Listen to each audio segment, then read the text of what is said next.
He vowed never to open that door again, not after what happened 5 winters ago, but when it knocked that night, trembling and desperate, everything changed. The wind howled through the pine trees like a chorus of lost souls. Snow blanketed the forest floor, muffling footsteps and silencing even the boldest of animals. In the middle of this desolate 1870s Montana wilderness stood a small log cabin, weather-worn, sturdy, and utterly isolated. Inside, James Calloway, a rugged woodsman with eyes as cold and unreadable as the frozen lake nearby, stirred a pot of rabbit stew. He lived alone, had for years. His only companions were the crackling fire and the occasional letter from a brother he hadn't seen since the war ended. James preferred it that way. The silence, the solitude. No one to answer to, no hearts to break, and none left to break his. Then came the knock. At first he thought it was the wind slamming a branch against the door, but when it came again, firm, hesitant, and human, he rose, setting down his wooden spoon. He gripped the hunting rifle leaning by the doorway, before cracking it open. Standing there in the snow was a woman in a soaked woolen shawl. Her face was pale, nearly blue, and her lips trembled not just from the cold, but from exhaustion. 3 children huddled behind her, 2 boys and a little girl, no older than 5. All looked like they hadn't eaten in days. James said nothing, but his jaw clenched. He hated surprises, especially the kind that came with wide, begging eyes. The woman spoke first, her voice barely above a whisper. "Please, we just need to warm up. We've nowhere else to go." He looked them over once more. Wet shoes, red fingers, sunken cheeks. He couldn't turn them away, not with night falling fast and a storm blowing in. With a sigh, James stepped aside. They entered like ghosts, quiet, cautious, grateful. He didn't ask names. He wasn't interested in stories, not yet. He simply handed the girl a dry blanket, pointed the boys to the hearth, and ladled stew into wooden bowls. As the children ate, the woman sat near the fire, watching James with cautious eyes. She didn't speak, and neither did he. But in that flickering silence, something unspoken passed between them, an understanding, a truce for now. He didn't know their past. She didn't know his. But under the roof of a lonely cabin, 5 strangers shared warmth, for the first time in a long time. And that, unknowingly, was where their story truly began.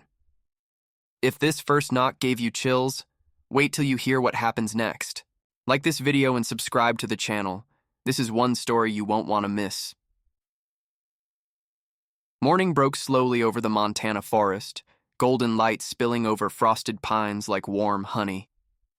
James Calloway stepped onto his porch, breath fogging, in the crisp dawn. The snowfall had slowed, but winter wasn't through, not by a long shot. Inside the cabin, silence had changed. No longer the peaceful stillness of a solitary man, but the heavy quiet of people holding their breath in a stranger's home. The woman was already awake, sitting by the fire, her shawl steamed dry and folded neatly beside her. Her hands were rough, worn from labor, and clasped tightly in her lap. She didn't look up when James entered. He cleared his throat. "Got coffee," she nodded politely. "Thank you." He poured 2 tin mugs, setting one near her before taking his usual seat across the room. For a moment, they sat in a silence filled with unspoken things. Then, his voice cut through like an axe to wood. "Where you from?" Her eyes lifted, startled.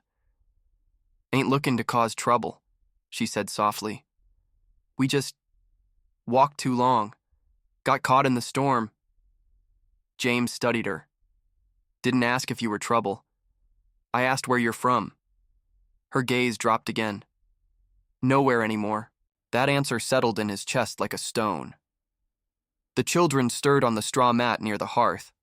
The older boy, maybe 10, sat up first, alert and protective. His little sister rolled toward him, still asleep, a dirty ribbon tangled in her curls. James watched them for a beat before rising and tossing more logs on the fire. Sparks jumped skyward. He turned to her again. "You got a name?" She hesitated, then said, "Clara." He waited. "And the children, Samuel, Thomas, and Lily?" He nodded. "James Calloway." It was the first real exchange between them. No pasts, just names. Just now. She looked at him. Really looked. And saw the man behind the beard and calloused hands. Grief lined his eyes. Loss carved into his shoulders. "You live here alone?" she asked. James stared into the fire. "Always have. Always meant to." Their eyes met across the flickering light. Two strangers with bruised souls, both too broken to ask what the other was running from. He didn't know why he let them in. Maybe it was the cold. Maybe it was the little girl who clung to her doll like it was life itself. But deep down, James suspected it was something more. A feeling he hadn't allowed himself in years. Hope. And for the first time in 5 winters, the cabin didn't feel quite so empty. 3 days passed since Clara and her children had stepped into James Calloway's cabin, but it felt like time had folded in on itself. James never asked why she flinched at loud sounds, why her eldest son watched the door like a guard dog, why she never removed the silver locket around her neck, not even to sleep. He noticed it, though. Every time the flames flickered low and cast shadows on her face, the locket caught a shimmer of light. It was small, oval-shaped, worn down at the edges. A deep scratch ran across its front, like someone had tried to erase a name. She caught him, looking once. Her fingers flew to it as if he'd reached out to tear it away. James simply nodded toward the door. "Storm's letting up. I'll head out. Trapline's overdue." She opened her mouth, hesitated, then said, "Can I help?" He blinked, surprised. "You trap?" "No," she admitted. "But I can carry. I can walk." He studied her boots. They were borrowed from a bundle he kept for winter visitors that never came. Too big, but better than frostbite. After a moment, he nodded. Together they stepped into the snow-laced woods, her children left behind with a warm stew and strict orders from Clara. James moved like a man who knew every tree, every broken twig. Clara followed, eyes wide as she took in the endless pines and blue sky so different from the suffocating plains they'd come from. "You got kin?" he asked. "No one left." A beat. "You?" James shook his head. "Buried my parents. Brother joined the war. Never came back. Cabin's been mine since I was 19. Clara nodded, sensing that was more than he'd told anyone in years. They reached the first trap. Empty. The second held a rabbit, and Clara didn't flinch as James dispatched it with practiced efficiency. "You don't scare easy," he said, glancing sideways. "I've seen worse than woods and blood." James didn't ask more. But in that still, brittle silence between their footsteps, something old and heavy seemed to pass from her shoulders to the forest floor. Later that evening, as James mended a broken chair leg, he noticed the youngest, Lily, sitting on Clara's lap by the fire. The child was clutching the silver locket. "Tell me the story again," Lily whispered. Clara's fingers trembled slightly as she opened the locket and showed her daughter the tiny picture inside. From where he sat, James couldn't see the face, but he saw the sorrow in Clara's eyes. "That was your papa," she said, voice barely audible. James didn't move. He kept working the wood, but his ears sharpened. "He was brave," Clara told the child. "He saved us once. Once." The way she said it, like the word was haunted. That night, after the fire burned low and the children were asleep, Clara stood at the doorway, staring out at the dark forest. James joined her in silence. Stars stretched across the sky like stitches holding the heavens together. "You gonna ask me what I'm running from?" she said softly. "No," he replied. "Why not?" James looked at her. "Because sometimes folks don't run. They're just looking for somewhere to stop. She turned toward him, something vulnerable flickering in her gaze. "Thank you," she whispered, "for letting us stop." The morning came quiet. Too quiet. Even the birds seemed hesitant to chirp. James had stepped out before sunrise to chop wood, his axe swinging in a steady rhythm that echoed across the frost-covered clearing. Inside the cabin, Clara stirred a pot of cornmeal mush. The children still slept, bundled beneath thick quilts. The warmth of routine, of safety, hung heavy in the air. Then came the crunch. Boots. Heavy ones, not James's. Her hand froze on the ladle. That sound, the deliberate, slow crunch of someone, walking through snow like they weren't afraid to be heard, sent a chill down her spine that had nothing to do with the cold. Clara moved toward the window, heart pounding. She pulled back the curtain slowly, just a hair, like a deer afraid to make a sound.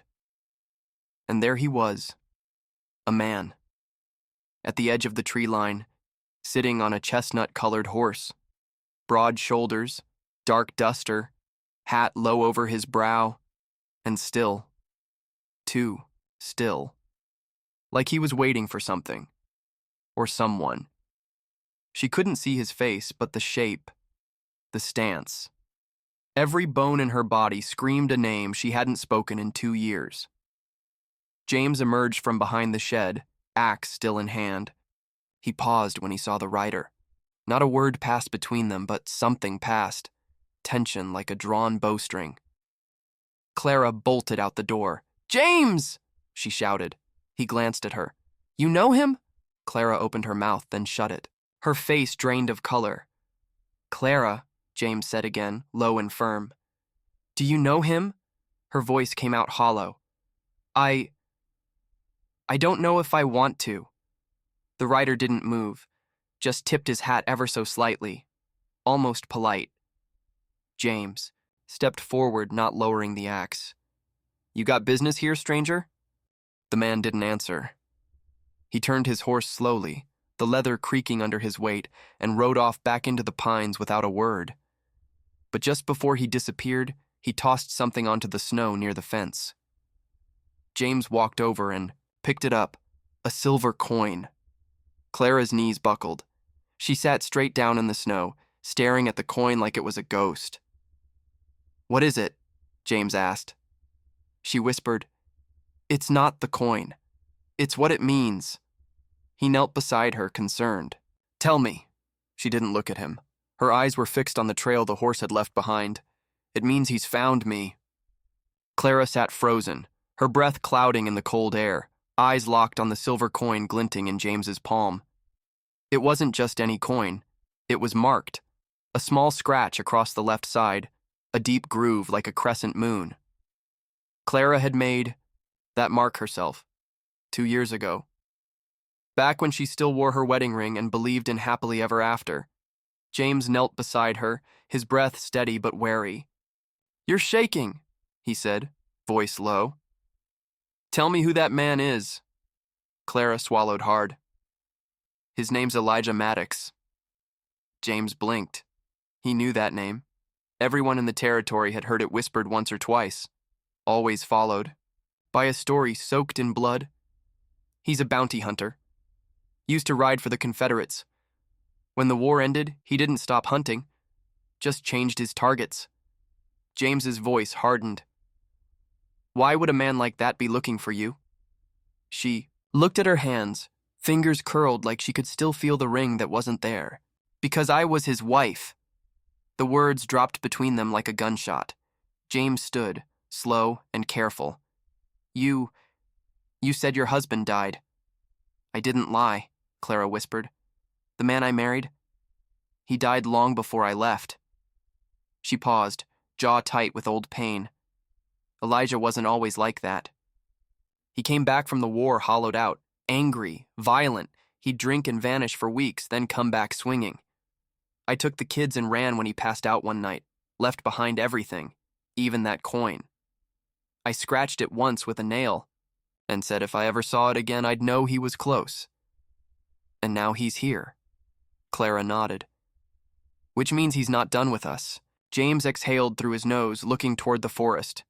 He knows where you are now. Yes, and he won't leave it be. He doesn't just come to take back, he comes to punish. The kids stirred inside. Clara turned toward the cabin, but James caught her arm. We'll protect them, he said firmly. You and the children. This is my land, my home. Clara searched his eyes, something unspoken passing between them.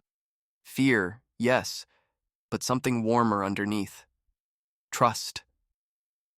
I don't want to bring danger to your doorstep, she said softly. James held her gaze. You already did, but I don't regret opening that door. Behind them, the trees swayed under a heavy wind, but neither of them moved. Somewhere out there, Elijah was watching, waiting, and James knew he had to be ready, because when a man like Elijah rides in, he doesn't ride alone.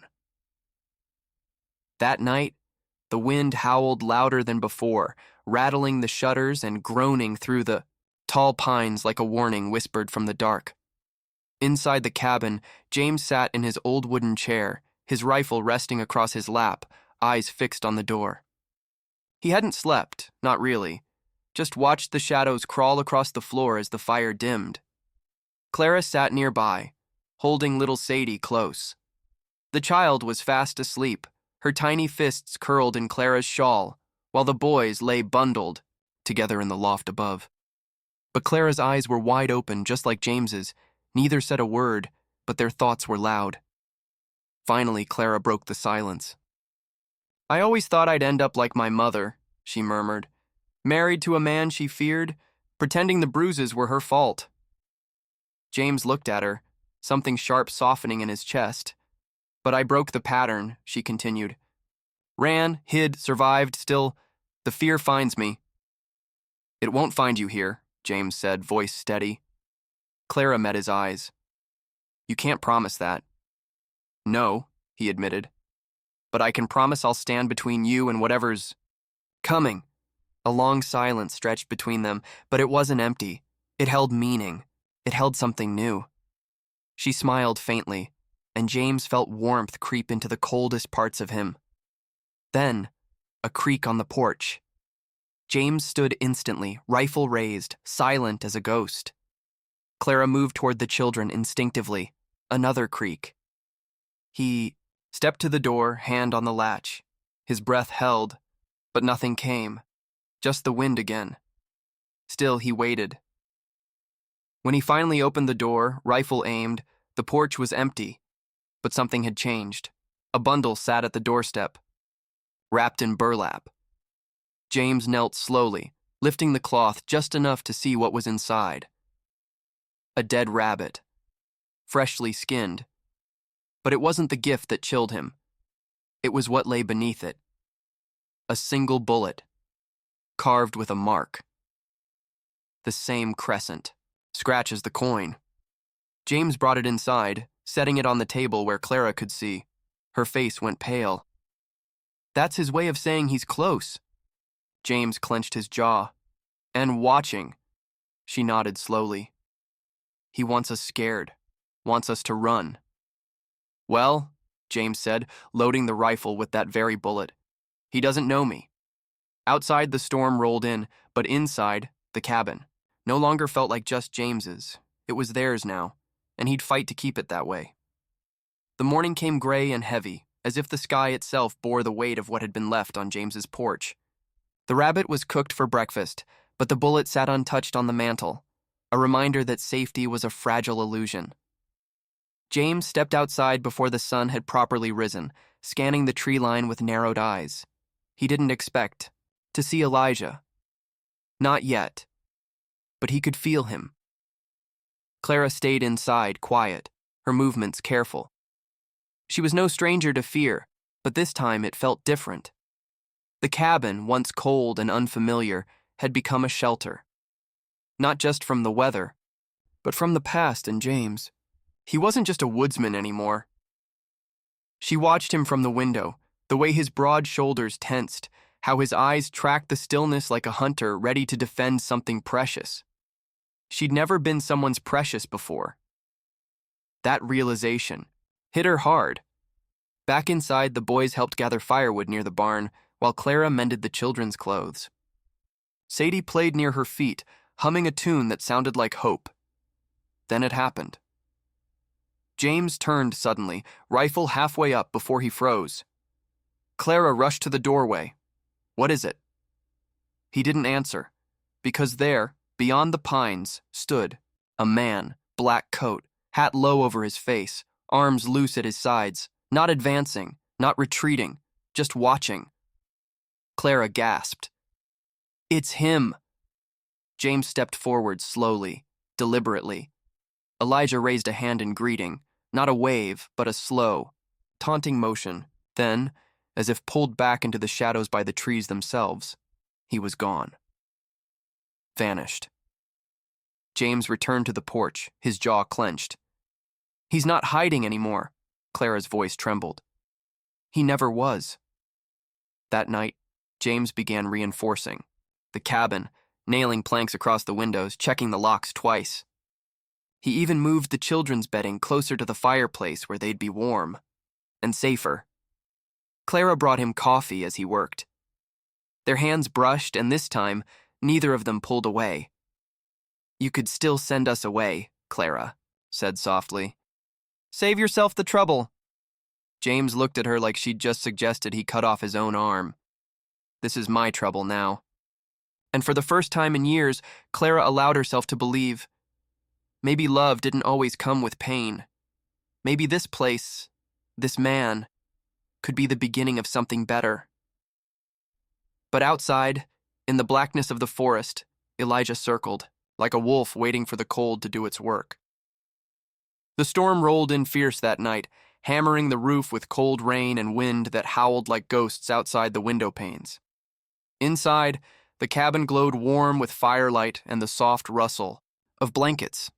Clara tucked the children in early, but her hands wouldn't stop shaking, not from the cold, but from something buried deeper.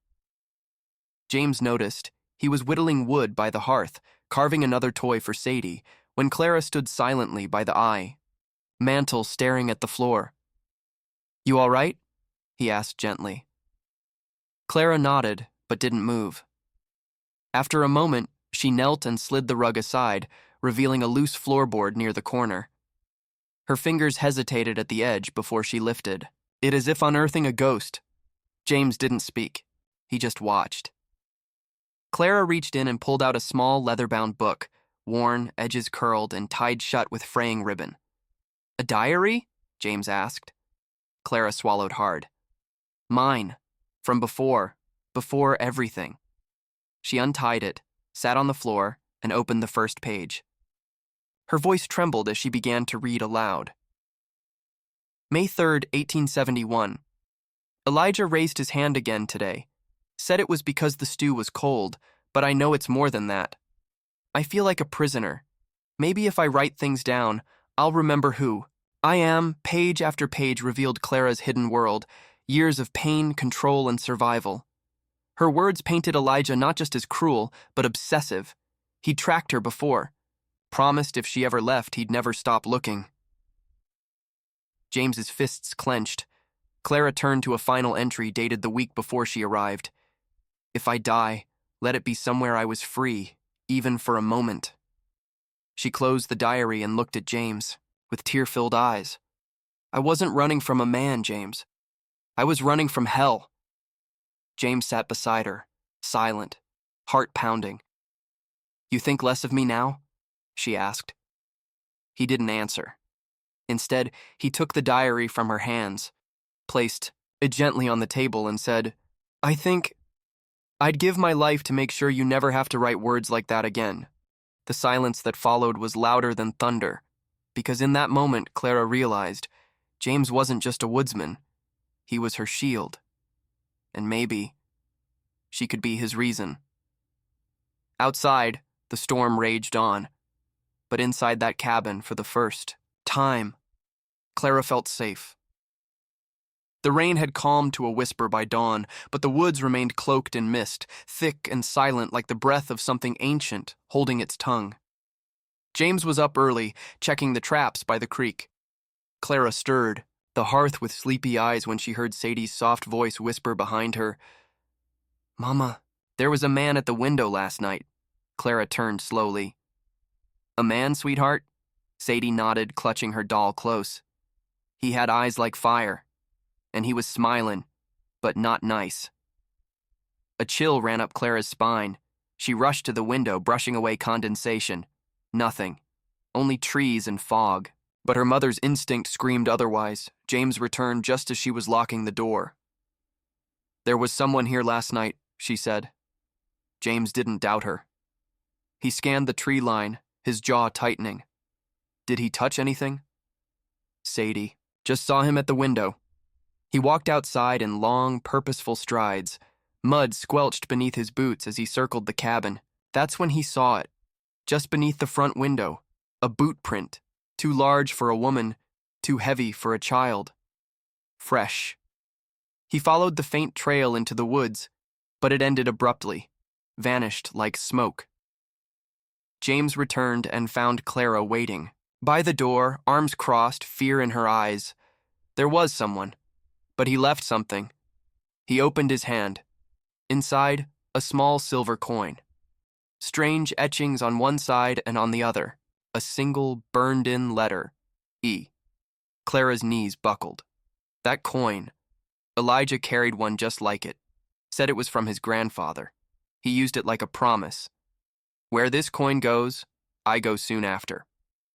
James's grip on the coin tightened. Then he's nearby. The rest of the day, James didn't leave the rifle's side. He showed Charlie how to use a hunting knife. He posted blankets over the windows. And when night fell, he didn't sleep. Neither did Clara.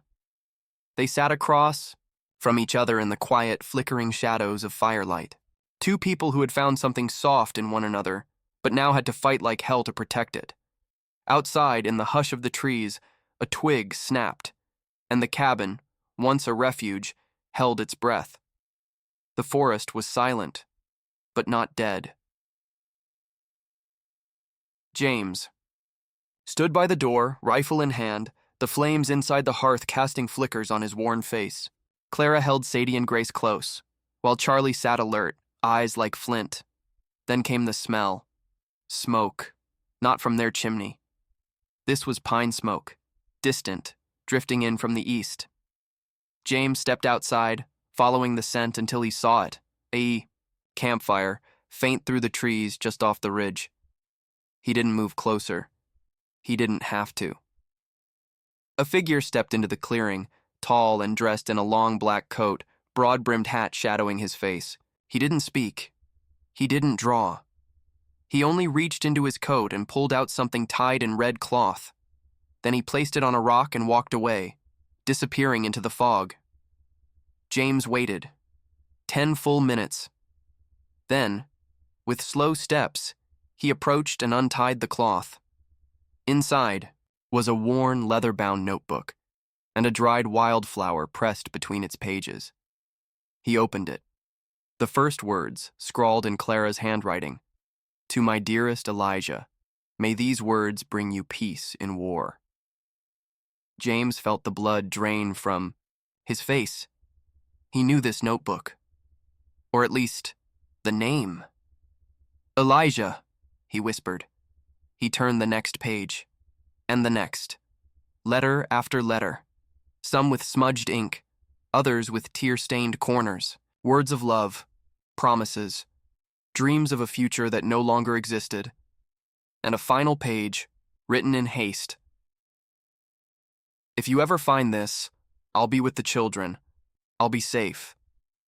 Please forgive me." Clara, it was Clara's journal. Written for a man who now stood in the woods, watching from the shadows. When James returned, his face was hard, unreadable. Clara saw the notebook in his hand and froze. "You knew," he said quietly. Tears filled her eyes. "I didn't think he'd ever come back. He was presumed dead, years ago." James didn't shout, didn't accuse. He just looked at her like a man watching a mountain crack open beneath his feet. "You lied to me, Clara. Not about your past, but about your danger." She stepped forward, desperate. James, please, I thought he was gone. I never meant to bring this to your doorstep. But it was already here. That night, the coin, the smoke, the journal, it all meant one thing. Elijah had come not just to reclaim his past, but to reclaim what he thought was still his, and he would not leave quietly.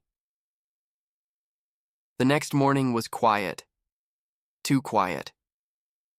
Clara moved around the cabin like a shadow, her hands working but her mind far away. James chopped wood outside, the swing of his axe heavy, angry. The children played near the creek, unaware of the storm tightening around their home. Just past noon, he came. Elijah, he rode alone, a gray stallion, lean and silent, no saddle, just a blanket and a rifle tied across his back. He stopped 10 feet from the porch, dismounted, and stood tall. Clara stepped outside first. She gasped. Elijah! His face had changed, weathered, hardened, but the eyes, those deep, storm-blue eyes, were the same, and they held her like they did years ago. You're alive, she whispered. I always was, he said coldly, but you buried me anyway. James stepped beside her. She didn't know. You were reported dead. Elijah's gaze cut through him. And who are you to speak for my wife? James didn't flinch. She ain't your wife, not anymore. Elijah took one step forward. Clara's heart pounded in her chest. You think a few years and a funeral paper erases vows? We had children, a life, dreams. Clara trembled. You left for war and never came back, Elijah. You promised.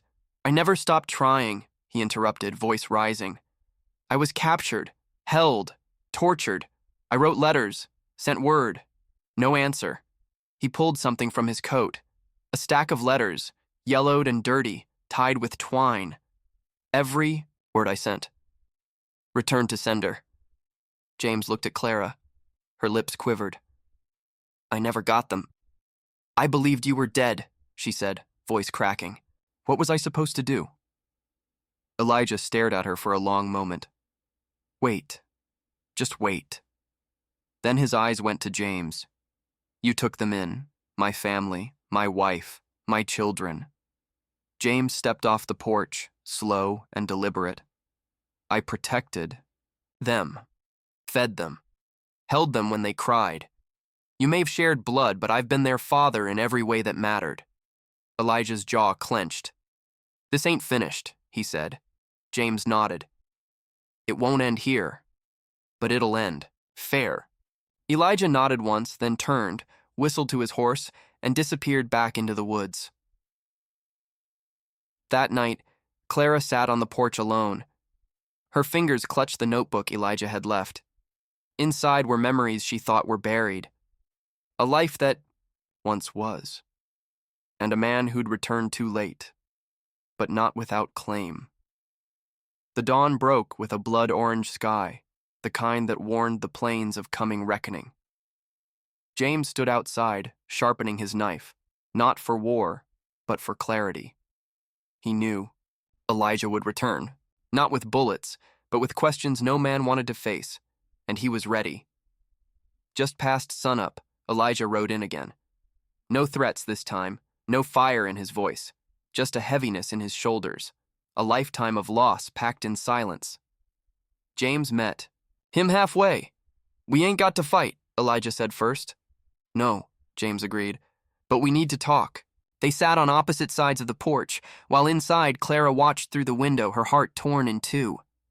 I loved her, Elijah started. Still do. I went to war to give her a better life, but I lost more than time out there. I didn't steal her, James replied. She was broken when I found her, not just hungry, but soul-starved.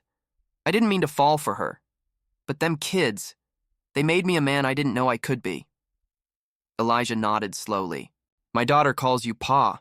My son follows your stride. That hurts, but I don't blame them. James looked down. I'll step back, if that's what they need. Elijah shook his head. You think it's that simple? He took a deep breath, the wind rustling his coat. They ain't property, James. And Clara, she ain't the same girl I kissed goodbye years ago. She's yours now in ways I'll never get back. Silence fell like snow. Inside, Clara opened the door. I won't let either of you tear this family apart, she said. Not after all we've been through. Both men stood. You both love us. But this isn't about who had us first or longest. It's about who we are now. James and Elijah looked at her, then each other. I'm not asking you to leave, she said to Elijah. But if you stay, it has to be as someone who understands that we've all changed. You, me, the kids. Elijah stepped forward, removed his hat, and looked her in the eyes. I can't be who I was, but maybe I can be something else. Something good. James extended his hand. Then let's build something new. For them. Elijah hesitated, then took it. The past was scarred, but the future still had room, for all of them. The air inside the cabin was thick with questions too big for little mouths. Sarah clutched her doll tighter that morning. It wasn't fear that gripped her. It was confusion. The man at the table had her papa's eyes, but her heart already knew another name when she reached out for love. James. Tommy, the eldest, stared long at Elijah. He remembered him. Not his voice, not his laugh, but a face from dreams. The face that used to sit by a fire and tell stories. A face that faded with every winter that passed. Are you staying? Tommy asked bluntly. Elijah hesitated. If your ma and Mr. James let me... Yes. Tommy's jaw tightened. James taught me how to ride. He fixed the roof when it leaked. He prays with Ma every night. If you're staying, you gotta earn a place here. Clara stepped in quickly. Tommy! But Elijah raised a hand, gentle. He's right. He knelt in front of the boy. I missed your first steps, your birthdays. I don't expect to be called, Pa, but I'd like to be part of your life, however you'll have me. Tommy blinked. His lips parted, but he couldn't find words. Sarah looked up and tugged James's coat. Will he take you away from us? James knelt beside her, his voice like the wind in the pine trees. Low, steady, safe. No, little bird, no one's taking me anywhere. We're family, remember? Sarah nodded slowly, then reached her tiny hand out to Elijah. He took it, tears quietly climbing into the corners of his eyes. By the hearth, the youngest, baby Emma, let out a soft giggle as if the tension broke around her, and maybe it had, just a little. Later that night, all five sat by the fire. James on one side, Elijah on the other. Clara in the center with Sarah and Tommy leaning against her.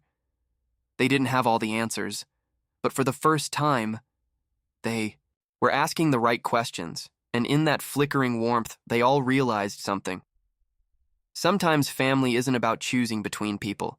It's about choosing each other, again and again. It started with thunder, low, distant, like a yacht, growl from the belly of the mountains. James stepped out onto the porch, the sky above painted with bruised clouds, swollen and angry. The trees bent as if whispering warnings. By the time Elijah reached town for supplies, the rain had already begun, cold needles stabbing the earth. Back. At the cabin, Clara was boiling water when Tommy burst through the door out of breath. The river's rising, Ma! Old Miller's bridge just washed out. James stood still, jaw clenched. That means the flood'll hit this valley next. Clara's hands trembled as she grabbed Emma from the cradle. We need to move, now! Sarah clung to James, frightened. Will the water come inside? He bent down, brushing her hair from her eyes. Not if I have anything to say about it. Elijah arrived back just in time, his horse soaked, his face pale. The road's gone. We're cut off. For a moment, silence. Then Clara said firmly, We climb. Take what we can and head to the high bluff. James nodded. We'll carry the girls. Tommy, pack food. Elijah, firewood and blankets. They moved like a single unit. Not just survival, family in motion. with rain lashing and mud pulling. At their boots, they hiked the trail behind the cabin. Clara held Emma tight. Elijah supported Sarah, lifting her when her small legs gave in. Tommy carried a sack bigger than his back, jaw clenched like a man twice his age. James scouted ahead, clearing brush with his axe, his muscles straining against the storm. By nightfall, they reached the bluff, soaked, shivering, but safe. From there, they saw it all, their little cabin swallowed by the river below. Sarah cried. Clara held her close. Elijah stood behind them, tears lost in rain. James laid his coat over everyone, sat down beside them, and said nothing. Because sometimes there isn't anything to say. Only the warmth of being together when the world below washes away. By morning, the storm had passed. The valley below, once familiar and green, now looked like a battlefield, trees uprooted, fences gone, and their cabin reduced to driftwood. But on the bluff, where they'd huddled through the night, there was peace. Sunlight broke through clouds like a promise. Clara sat with Emma asleep in her arms, Sarah curled up in Elijah's lap, and Tommy beside James, staring at the horizon. James rose quietly, walked to the edge, and stood there, silent, steady. When Clara joined him, he didn't speak. She didn't need him to. He finally broke the silence. I lost everything once. Thought I'd made peace with being alone. Then you knocked on my door. Clara's eyes welled. We were broken too, James. You didn't just take us in. You mended us. He looked at her, voice low. This land, this quiet, it was all I thought I'd ever need. But it wasn't enough. Not without laughter in the evenings, not without little feet running through mud, not without... You! She reached for his hand, trembling. What are you saying? I'm saying this bluff is empty without you, that wherever you are, that's home. Her breath caught. Tommy stood behind them, Elijah at his side. If you're building again, Tommy said, trying not to smile, we can help. James turned. Not building a cabin, son. Building a life. They worked through the spring. Together. Hammering, laughing, growing. The new home wasn't just wood and nails. It had Clara's garden, Elijah's books, Sarah's wildflower drawings on the walls, and Tommy's carved wooden animals lining the porch. But most of all, it had James. The man who once lived in silence, now surrounded by love and noise and everything in between. One quiet evening, Clara stood beside him on that same bluff. Do you miss the quiet? She asked. He pulled her close. Not for a second. They kissed as the sun dipped low, the valley below blooming once again, because sometimes the family you never looked for becomes the reason your heart beats again. And in the wildest part of the West, under a sky full of stars, a lonely woodsman finally had his forever. Like this video and subscribe to the channel. This is one story you won't want to miss. The end.